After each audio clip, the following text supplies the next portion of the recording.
오래전에 일본 열도에 굉장히 일본 사람들의 가슴을 울렸던 그 소설이 있었는데, 작가 구리 료헤이가 쓴 우동 한 그릇이라고 하는 그런 책입니다.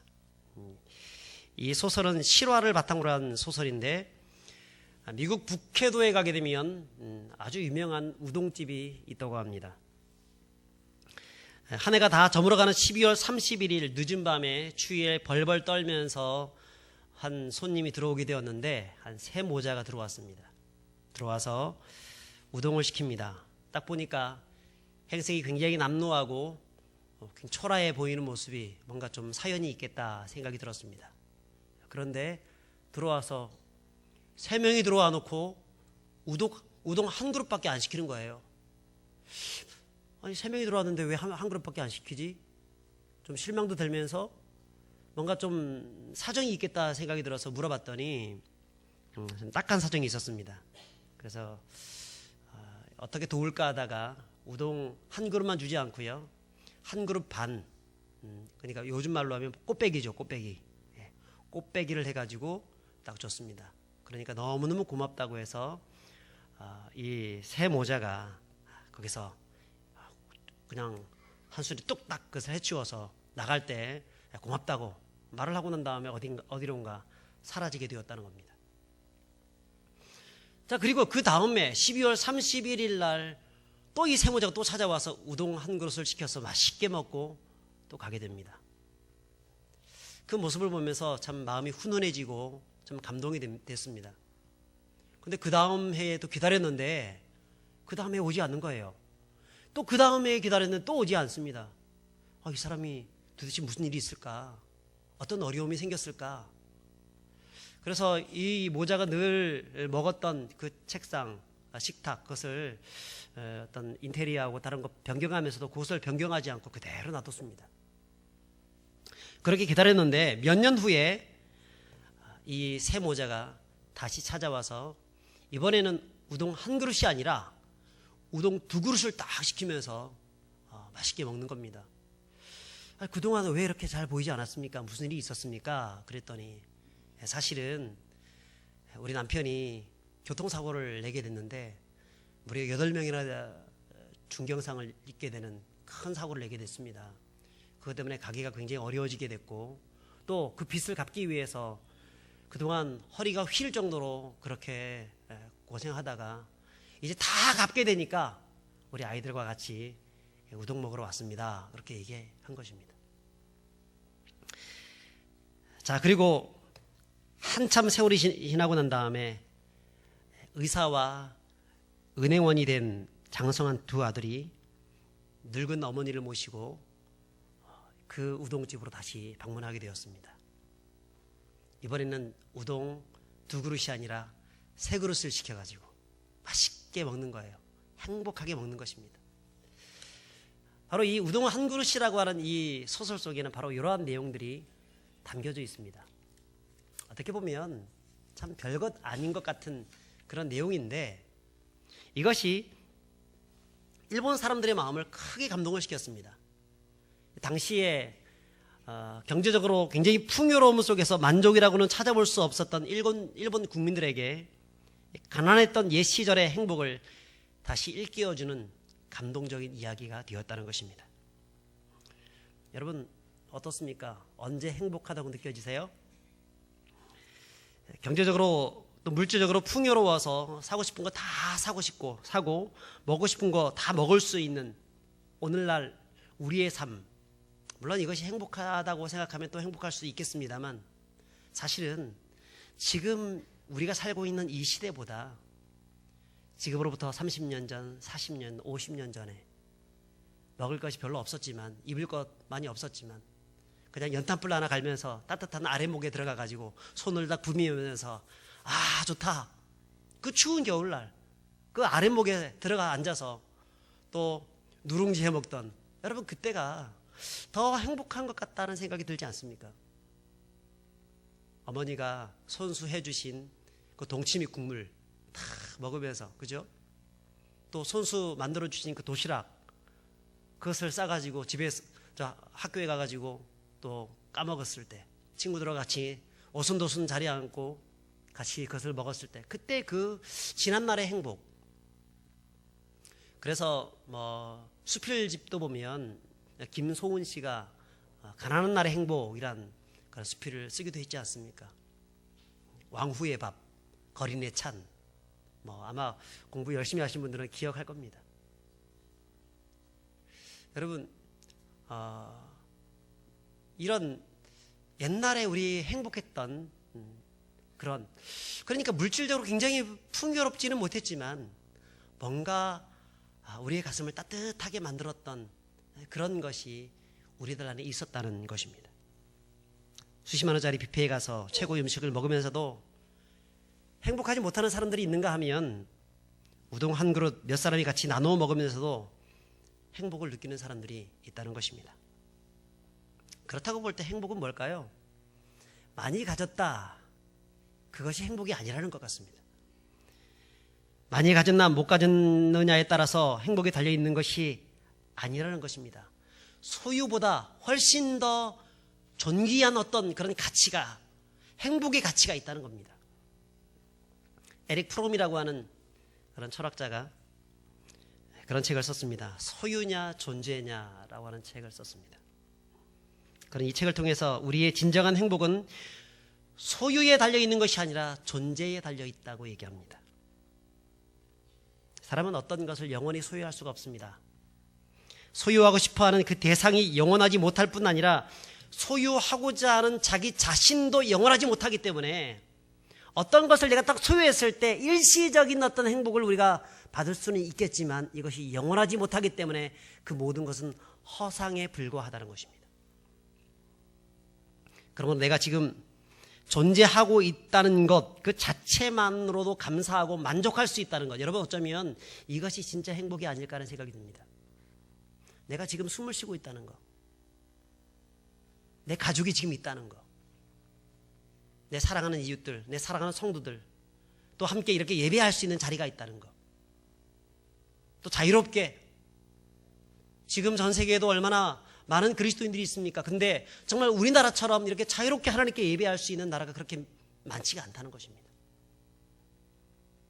근데 하나님께 나와서 마음껏 찬양할 수 있고 목이 터져라 찬양하며 기도할 수 있다는 것, 이것이 우리에게 존재로서의 행복이라는 것입니다. 존재. 여러분 어떠십니까? 여러분 소유에서 행복을 느끼고 있습니까? 아니면 존재에서 행복을 느끼고 있습니까? 소유에서 행복을 느낀다고 생각하는 사람들은요, 항상 결과는 불안합니다. 그것을 잃어버릴까 싶어서. 자기가 가지고 있다는 거 언젠가 잃어버리잖아요. 그래서 없어져 버리면 불안하는 겁니다. 두려운 겁니다. 살 가치가 없어지는 것입니다. 결국 불행한 인생이 되는 겁니다.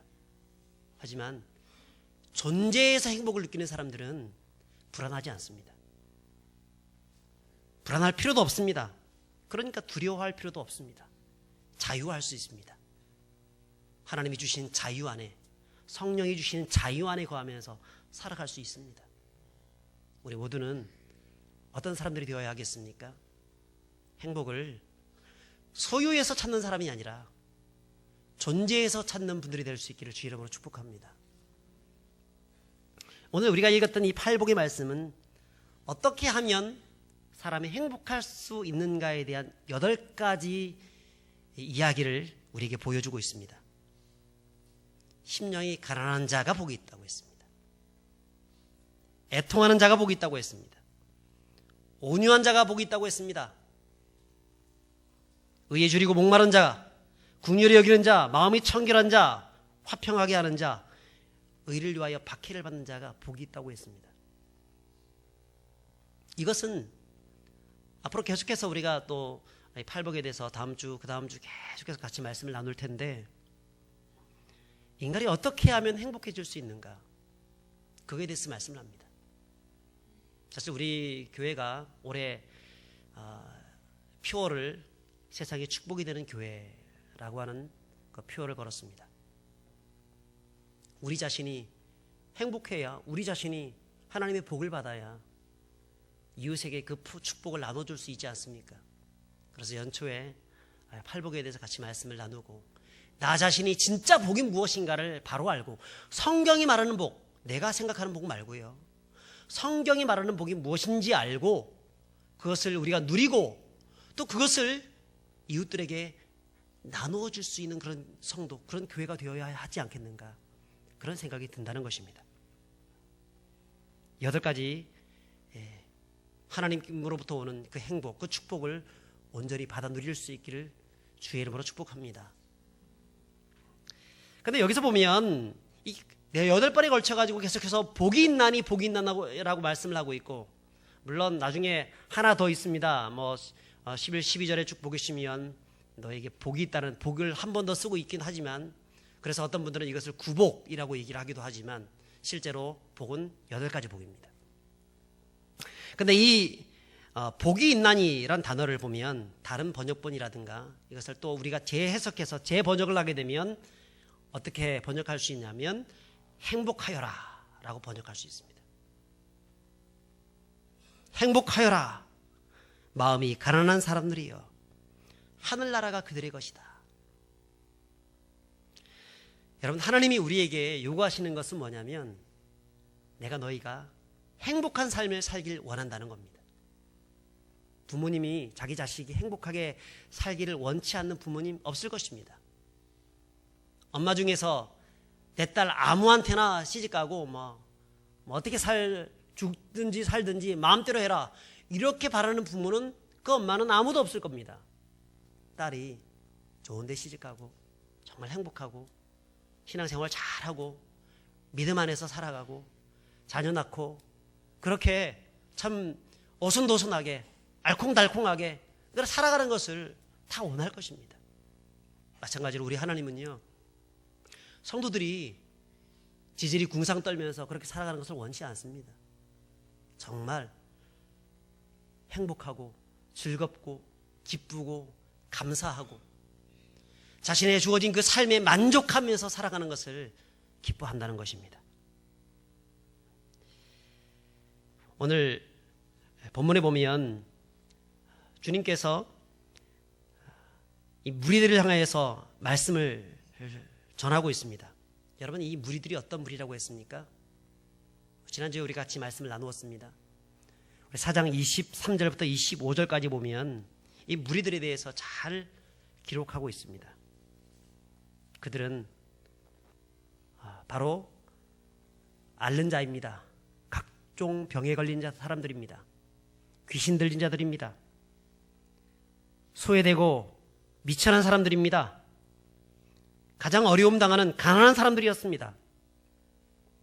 그런 가난한 사람들 앞에서, 그래서 그 예수님의 말씀을 듣기 위해서 모여진 그 사람들 앞에서 오늘 3절에 심령이 가난한 자는 복이 있나니 천국이 그들의 것이다 라고 말을 했을 때, 여러분, 이 가난한 가운데에서 처하고 있는 이 사람들이 이 말을 들었을 때 어떤 마음이 들었을까요? 굉장히 위로가 되었지 않겠습니까? 누가복음 보게 되면 동일한 본문을 기록하고 있는데 거기는 가난한 자는 복이 있나니라고 되어 있습니다. 거기는 심령이라는 단어가 들어가 있지 않습니다. 가난한 자는 복이 있나니. 여러분, 이 무리들, 산상수훈을 듣기 위해서 모인 이 사람들, 그 가난한 사람들, 그 미천한 사람들, 아무것도 가진 것이 없는 사람들, 병든 자들, 고통받는 사람들, 간질나는 사람들, 중풍병자들, 그 사람들, 내세울 것이 없는 그런 사람들, 그 사람들이 지금 예수님께 심령이 가난한 자는 복이 있다라고 얘기를 들었을 때, 행복하여라 가난한 자들이여 이렇게 얘기를 들었을 때 참 위로가 되었을 것 같습니다. 그죠? 우리가 들었을 때도 딱 그런 마음이 들지 않습니까? 근데 불신 학자들 중에서 이것을 삐딱하게 보는 사람들이 있습니다. 어떻게 바라보냐면,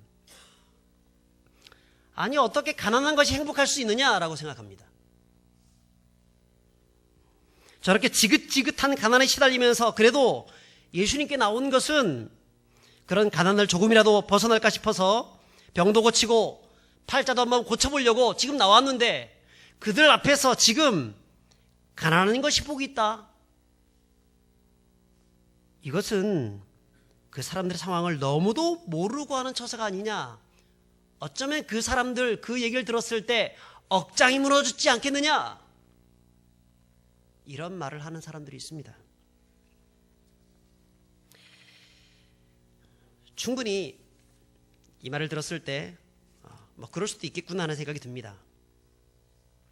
하지만 여러분, 그들이 이렇게 말을 할 수밖에 없었던 이유는 그들 생각에 가난은 저주다 라고 하는 생각들을 가지고 있기 때문에 그렇습니다. 그런데 오늘 이 말씀을 받은 당시에 이 사람들은 그런 식으로 받아들이지 않았습니다.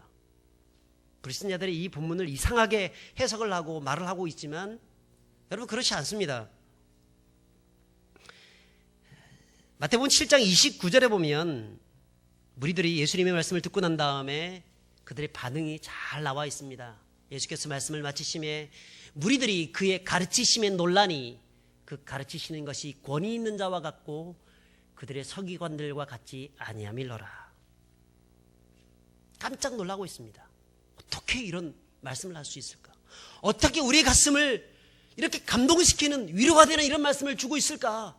깜짝 놀라고 있습니다. 그러면 여러분, 당시에 이 예수님의 팔복의 말씀을 듣고 있었던 이스라엘 백성들, 거기 모여 있었던 그 가난한 사람들, 이 사람들이 어떤 관점에서 이것을 들었을까요? 오늘 우리가 그 청중으로 돌아갔으면 좋겠습니다. 청중으로, 우리 모두가. 예수님이 지금 이 자리에서 심령이 가난한 자는 천국이 그들의 것이다 라고 얘기를 했을 때 우리는 이제 청중으로 돌아가는 겁니다. 2000년 전 그 청중으로 돌아가기 위해서는 이 본문의 말씀, 이것을 단어 하나하나를 바로 볼 수 있어야 합니다. 특별히 어떤 시각으로 바라봐야 되냐면 오늘날의 우리의 시각들을 완전히 내려놔야 합니다. 오늘날의 시각은 우리 자본주의적인 그런 시각이잖아요. 내려놔야 돼요. 그리고 그때 당시에 히브리적인 그런 사고방식으로 이걸 들어야 합니다. 그래야 이것이 감동이 될 수 있어요. 그래서 우리가 볼 수 있는 것은 심령이 가난한 자는 복이 있나니 할 때 복이 있나니라는 단어입니다. 복이 있나니. 여러분, 이 단어는요 헬라어로 마카리오스라고 합니다. 이것은 최고의 행복, 복의 최상급입니다. 히브리어로 아쉐르라고 하는데요.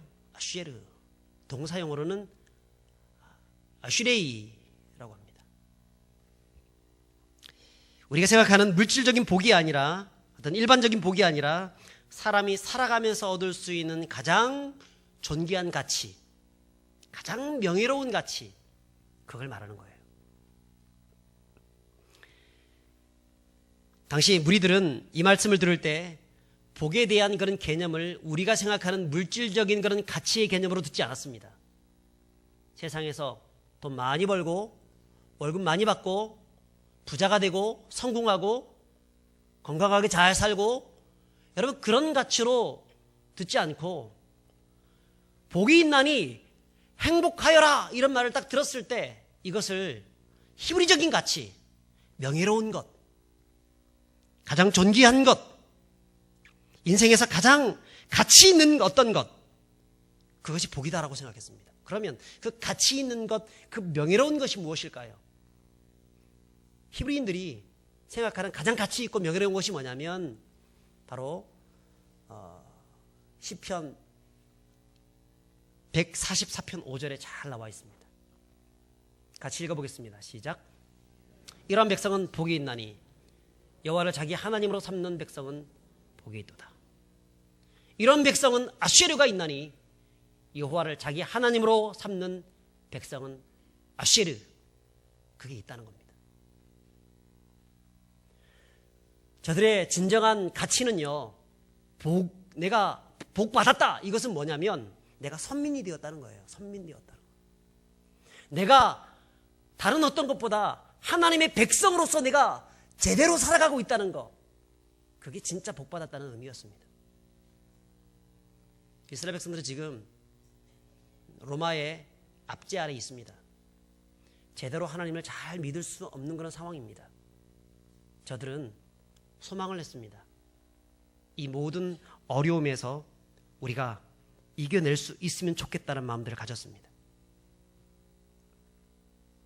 그래서 자유롭게 하나님께 예비할 수 있는 그날이 오면 좋겠다고 생각했습니다. 저들의 꿈이 무엇이냐면 바로 하나님을 제대로 섬겨보는 것입니다. 근데 그러지 못합니다. 제가 예전에 작년 이맘때 시편 1편 말씀을 가지고 복 있는 사람은 이라고 하는 제목으로 말씀을 전했었습니다. 그때 복 있는 사람은 이란 제목으로 새벽기도 6일 동안 1절부터 6절까지 쭉 강의를 했었는데요. 자, 제가 1절을 강의하면서 복 있는 사람에 대해서 이때 이 복에 대해서 얘기를 했습니다. 이 복이 뭐냐면 아슈레이입니다. 아슈레이. 한번 읽어볼까요? 같이 읽겠습니다. 복 있는 사람은 악인들의 꾀를 따르지 아니하며 죄인들의 길에 서지 아니하며 오만한 자들의 자리에 앉지 아니하고 오직 여호와의 율법을 즐거워하여 그의 율법을 주야로 묵상하는도다. 아슈레이, 여기서 복입니다. 아쉐르, 아슈레이. 흔히들 이스라엘 사람들은 이 아슈레이를 세 가지 영역에서 이야기를 많이 했습니다. 첫 번째는 자식을 많이 두었을 때 아슈레이라고 했습니다. 왜냐하면 그 복은 누구에게서부터 오는 겁니까? 자식은 누구에게서부터 오는 거예요? 하나님으로부터 오는 것이기 때문에. 그래서 내가 하나님께 참 복받았구나 라고. 그래서 아슈레이. 아이가 몇 명입니까? 물어보면 저 5입니다. 오, 아슈레이 했다는 겁니다. 두 번째는 물질적으로 복받고 건강하게 잘 되었을 때 아슈레이라고 했습니다. 역시 물질도 누구에게 옵니까? 하나님으로부터 오는 것입니다. 그래서 회사에 승진했을 때 아슈레이, 대학에 합격했을 때도 아슈레이라고 했습니다. 그런데 궁극적으로 저들이 아주 중요시 여겼던 그런 아슈레이가 있는데요. 이것은 지식, 어떤 자식이라든가 물질이라든가 세상적인 어떤 지식이라든가 이런 것들을 많이 가졌기 때문에 얻어지는 그런 복을 얘기하는 것이 아니라 하나님의 말씀 안에서 명예롭게 살아가고 가장 소중한 영적 가치를 지키면서 하나님의 말씀 안에 살아가는 그런 모습들, 그런 사람들을 향하여서 아슈레이하다라고 했습니다. 아슈레이하다. 하나님과의 올바른 관계 속에서 믿음으로 살아가는 그런 사람들은 아슈레이한 사람입니다. 우리 옆 사람에게 그렇게 한번 인사했으면 좋겠습니다. 당신은 아슈레이한 사람입니다. 라고 인사하겠습니다. 시작. 당신은 아슈레이한 사람입니다.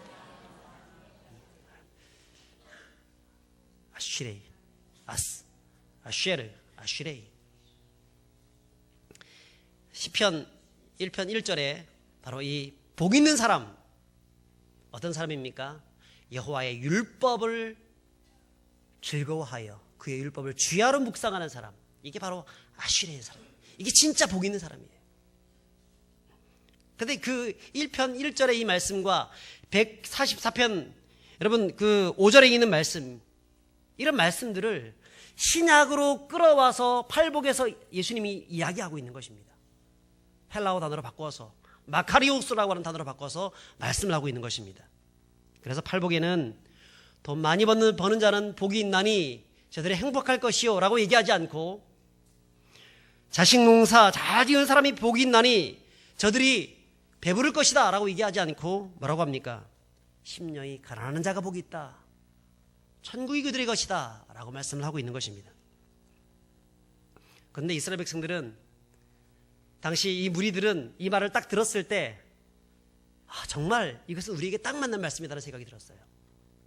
그러면서 아까도 우리가 보았던 것처럼 저들의 말이 서기관들의 말과 같지 아니하고 어떤 랍비들의 말처럼 같지 아니하고 굉장히 놀랬다라고 말씀을 하고 있는 겁니다. 여러분, 당시 서기관들과 랍비들은 어떤 말들을 했습니까? 현실 중심적인 말을 했습니다. 성경에는 그것을 훨씬 더 뛰어난 그런 축복에 대해서 이야기하고 있음에도 불구하고 저들은 아까 예를 들었던 첫 번째 복과 두 번째 복, 첫 번째 아시레이와 두 번째 아시레이. 세 번째 아시레이에 대해서는 얘기하지 않고요. 첫 번째 거만, 두 번째 거만 얘기하고 자꾸 현실 중심적으로만 얘기했다는 겁니다. 그래서 어용 신학자들이었습니다. 바리새인들, 랍비들. 아는 것은 굉장히 많이 있었는데 성경의 근본적인 원리에 대해서 제대로 얘기하지 않고 지금 현실적인 부분들만 자꾸 그렇게 해야 인기가 있으니까. 오늘도 그렇지 않습니까? 강단에서 복 받읍시다. 잘 됩시다. 부자가 됩시다. 하나님 복을 많이 많이 채워주실 겁니다. 여러분들 성공하게 될 것입니다. 이런 말을 자꾸 얘기하면 성도들이 좋아합니다.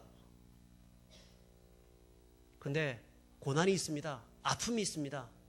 어려움이 있습니다. 그런 얘기를 하면 힘들어합니다. 싫어합니다. 죄를 회개하십시오. 이렇게 얘기하면 당장 일어서 가지고 저 목사가 내 죄를 얘기한다. 그래서 삐져가고 나가버립니다.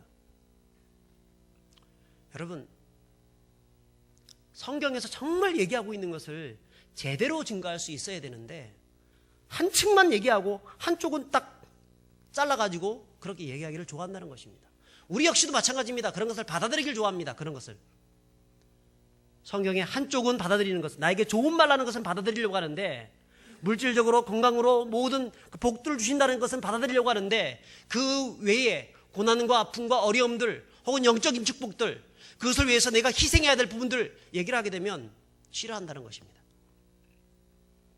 당시 서기관들과 랍비들이 그런 가르침을 했습니다. 충분히 그것 역시 이해할 수 있습니다.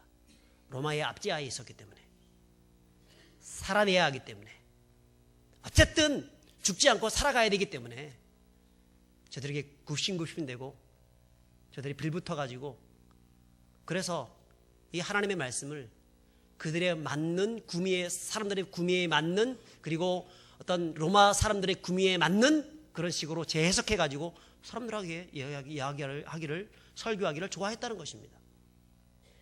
그런 이야기만 자꾸 듣고 오다가 예수님이 본질적인 구약 성경에서 얘기하고 있는 그 본질적인 말씀들을 증거하게 되니까 깜짝 놀란 것입니다. 저들의 말이 서기관들의 말과 같지 아니하니. 여러분, 성경은 우리에게 무엇을 말씀합니까? 어떤 복을 얘기합니까?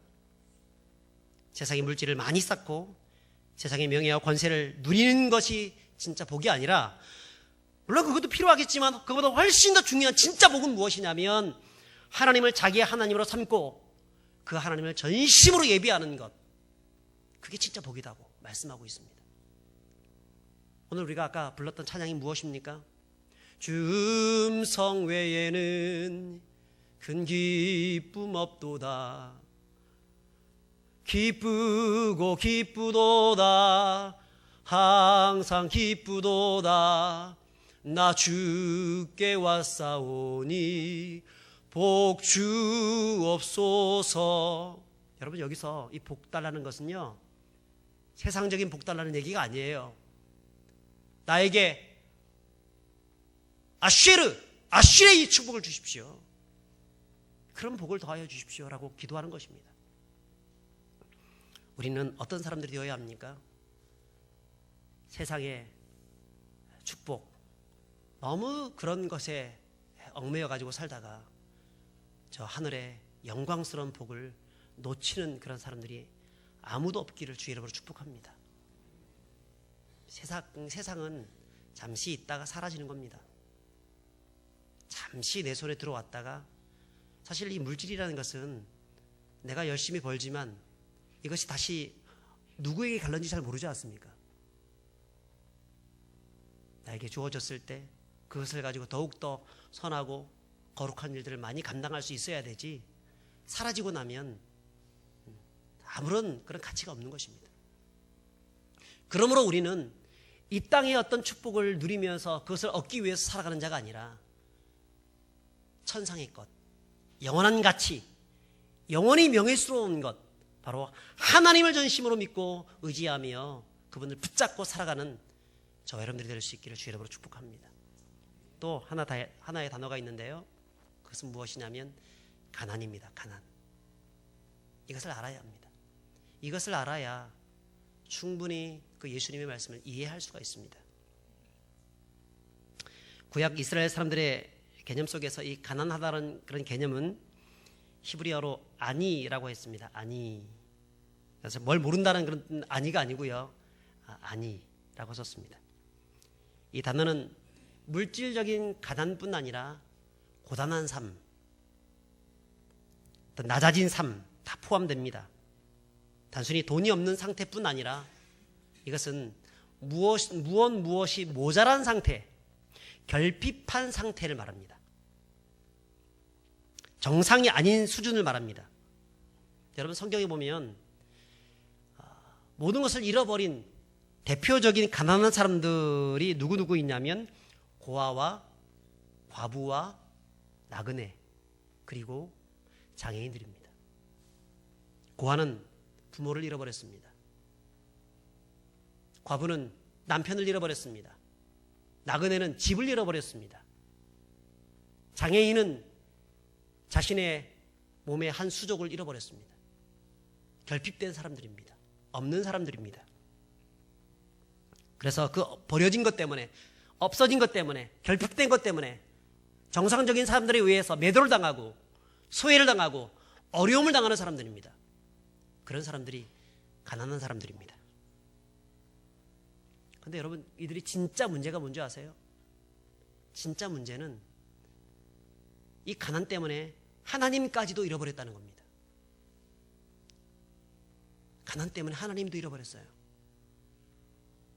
지금 고아나 과부나 나그네 된 사람들은 잃어버린 것을 얻기 위해서 세상에서 뭔가 좀 살아내야 되지 않습니까?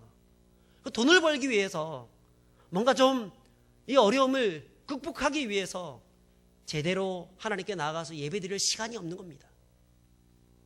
여러분, 우리도 사실 교회 와서 이렇게 예배를 드리고 있지만, 물론 믿음이 있어서 여기 와서 예배를 드리고 있지만, 우리 중에는 이 시간에도 예배를 드리고 싶지만 직업적인 문제들 때문에, 여러 가지 이유들 때문에 예배 드리지 못하는 그런 결핍된 사람들이 있습니다. 가난한 사람들이죠, 사실은. 특별히 장애인 같은 경우는 어떻습니까? 저들은 성전에 들어가지도 못했습니다. 장애인들은 이때 당시는 하나님께 저주를 받은 자들이고 부정한 자들로 여겼기 때문에 성전에 들어가는 것을 금했습니다. 예배를 드리고 싶어도 예배를 드릴 수가 없습니다. 그러므로 이런 사람들은 하나님께 나아가서 하나님께 제사를 드리고 싶지만 그럴 수 없는 여건 속에 처해진 진짜 영적인 불쌍한 가난한 사람들이라는 것입니다. 그러므로 그들의 가장 큰 바람이 뭘까요? 내가 정말 이 하나님께 나가서 예배를 드리고 싶은데, 그 예배의 공동체 속으로 들어가고 싶은데 들어가지 못하니까 그게 답답한 겁니다. 그래서 그것을 해결해 줄 수 있는 메시아가 오기를 바라는 것입니다. 지금 예수님 당시 메시아 대망 사상이 굉장히 많이 확장되어 가고 있었습니다. 많은 사람들이 메시아가 올 것이다라고 하는 생각들을 가졌습니다. 왜 그런 마음들을 가졌을까요? 저들은 전부 다 지금 가난한 심령 가운데 있었기 때문에 그렇습니다. 로마의 압제 아래 들어가 있었기 때문에 그렇습니다. 그래서 메시아가 오게 된다고 하면 우리의 이 모든 문제를 다 해결하여서 우리가 마음껏 하나님께 나가서 예배드릴 수 있는 그런 때가 오지 않을까라고 하는 마음들을 가졌다는 거예요. 근데 그 대표적인 사람들이 바로 여기 있는 고아, 과부, 또 나그네, 장애인들입니다. 그들이 정말 하나님께 나가서 예배를 드리고 싶은 겁니다. 근데 하나님을 잃어버려서 그럴 수가 없는 거예요. 그래서 메시아를 기다리는 겁니다. 이 모든 것을 해방시켜 줄 수 있는 메시아. 이사야서 35장에 보면 이렇게 말씀합니다. 같이 읽어보겠습니다. 시작. 그때에 맹인의 눈이 밝을 것이며 못 듣는 사람의 귀가 열릴 것이며 그때에 저는 자는 사슴같이 뛸 것이며 말 못하는 사람의 혀는 노래하리니 이는 광야에서 물이 솟겠고 사막에서 시내가 흐를 것임이라. 이사야가 그렇게 얘기했던 그 메시아의 날, 언제 오시려나, 그 날이, 그분께서 언제 오시려나 그렇게 고대하고 있었다는 겁니다. 이사야서 61장 1절부터 2절까지 보시면 시작. 주 여호와의 영이 내게 내리셨으니 이는 여호와께서 내게 기름을 부으사 가난한 자에게 아름다운 소식을 전하려 하심이라. 나를 보내사 마음이 상한 자를 고치며 포로된 자에게 자유를, 갇힌 자에게 노임을 선포하며 여호와의 은혜의 해와 우리 하나님의 보복의 날을 선포하여 모든 슬픈 자를 위로하되. 주님이 오실, 메시아가 오실 그날을 이스라엘 백성들은 고대하고 또 고대했습니다. 이미 마음속에 가난한 심령이 되어서 그것을 바라봤다는 거예요.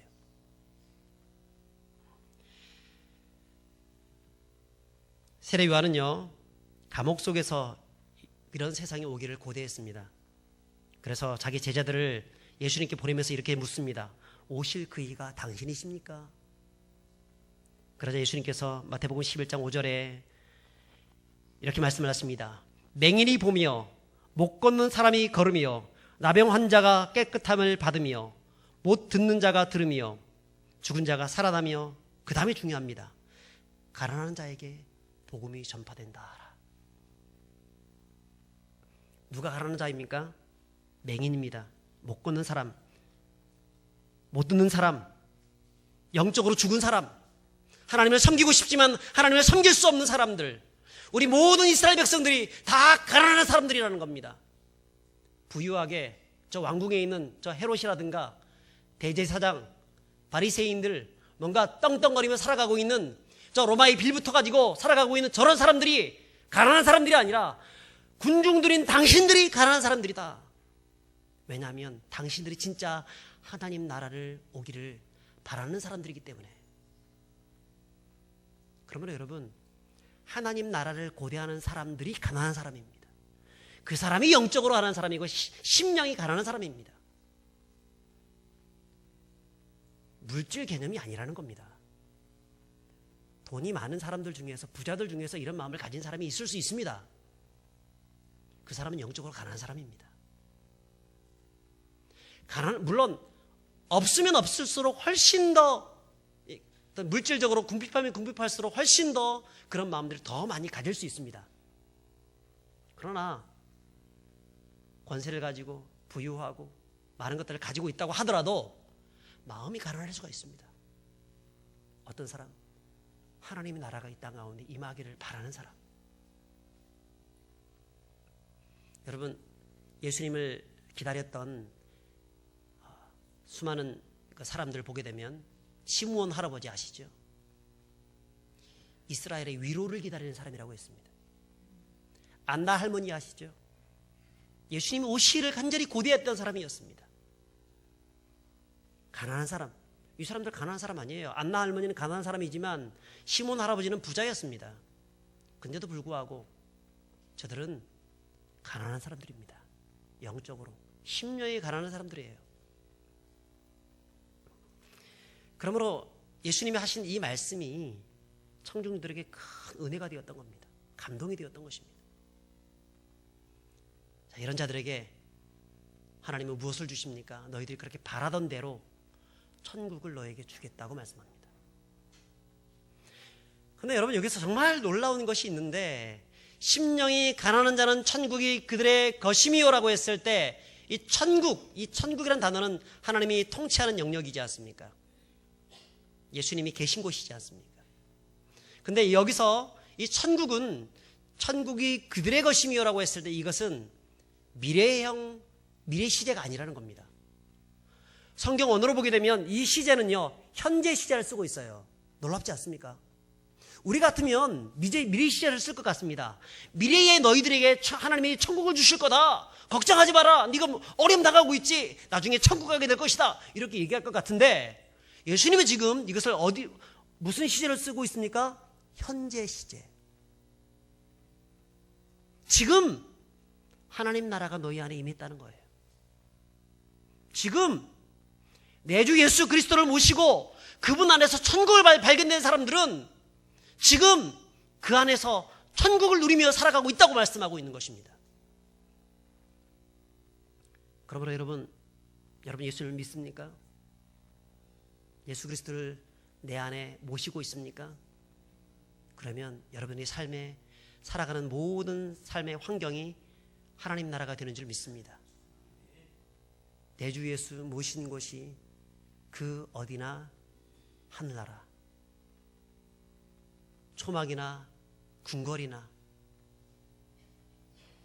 할렐루야 찬양하세.